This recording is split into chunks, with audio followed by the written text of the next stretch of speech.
I hope this has been helpful for you. We're just going through some quick hits with regard to the claim that the New Testament, the Bible, is mythological. It belongs in the genre of mythology. It is mythos and not necessarily historical. In fact, there's some people that claim it's historicalized fiction. That was not a significant genre in the ancient world, though one of the most significant myths did have some connection to some actual places. Like I'm thinking of the Iliad and the Odyssey and places like Troy, and the existence of Trojans. So, though that doesn't certainly verify the existence of Achilles as a demigod. So, New Testament mythology, the idea that it's mythology, we've been going through some quick hits on how to navigate a discussion like this. Maybe not all, dump it all in on somebody at once.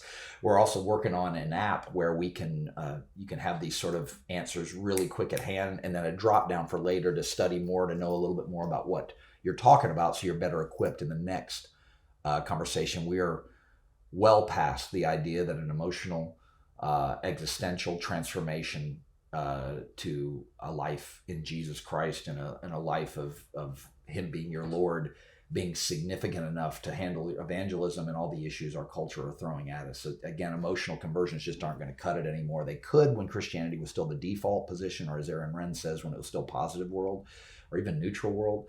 But now that just isn't what's going on. So we're putting this in so the Holy Spirit can draw it out when somebody makes this sort of claim, and you can do it without getting bent out of shape.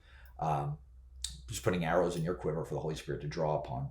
So our next issue is here. It has to do with the fact that you have martyrdom, the weight of martyrdom. I'm going to try to be quick here.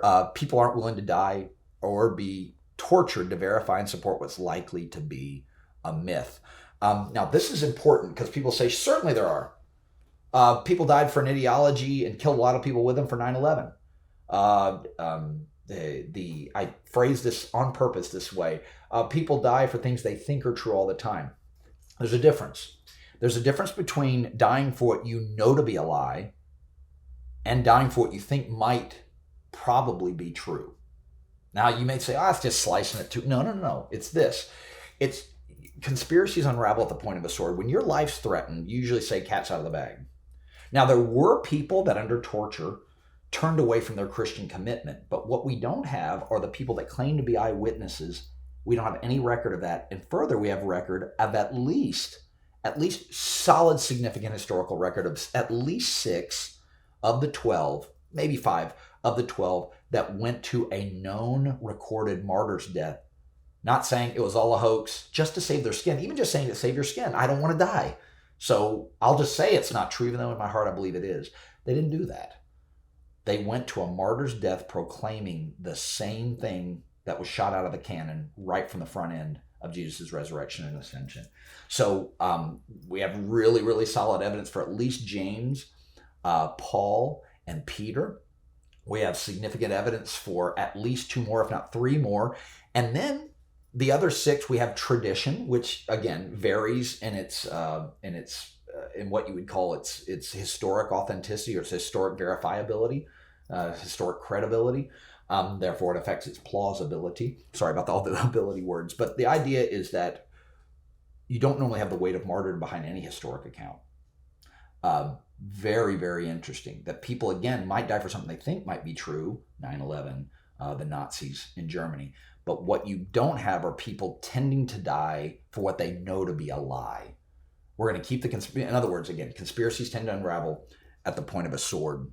So we also wanted to include this as well, that there's something important that a myth to a Jew, for it to be convincing enough for an already skeptical audience that had a lot to lose, enemy attestation is important.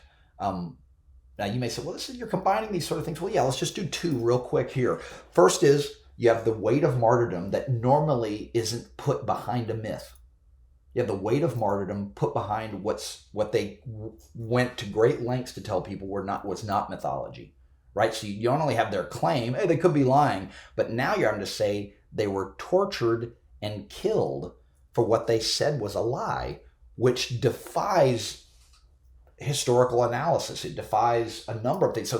So another issue against the mythology claim is that myths are sometimes full fabrications out of your mind, sometimes exaggerations and embellishments. And what's interesting is you have people going to a martyr's death. They already had nothing to gain, and they lost everything from a worldly perspective and went to their death saying, no, this is what's true. Even Paul saying, I have an opportunity to speak to the emperor about Jesus, even before he's beheaded. And then the other is enemy attestation. When an enemy attests to something and you have enemies getting converted, like James and Paul, that tells against the mythology scenario because they think this is erroneous and probably mythological or nefarious.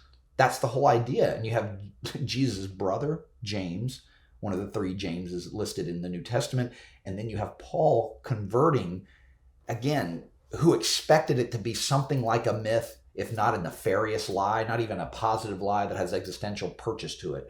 But you have the weight of martyrdom that normally doesn't come behind mythology and isn't something that comes behind lies either. And it being so convincing supernaturally that it convinces hardened skeptics, someone who was Jesus's half-brother and a known enemy of the Christian movement, a zealous Pharisee in Saul that converts to Paul after his Damascus Road experience. So again, how would you put that in a question? What do you think about the fact that no mythology has martyrdom connected to it? What do you think about the fact that hardened skeptics that were looking at this thing like a lie / mythology were so convinced they converted over and became believers in Christianity? Again, who are most prone to treating it as mythology, made up, embellished, and even having negative consequences, especially for Jews, Jesus' half-brother and James and Paul. So we'll come together again and look at some other issues. Hope you have a great one.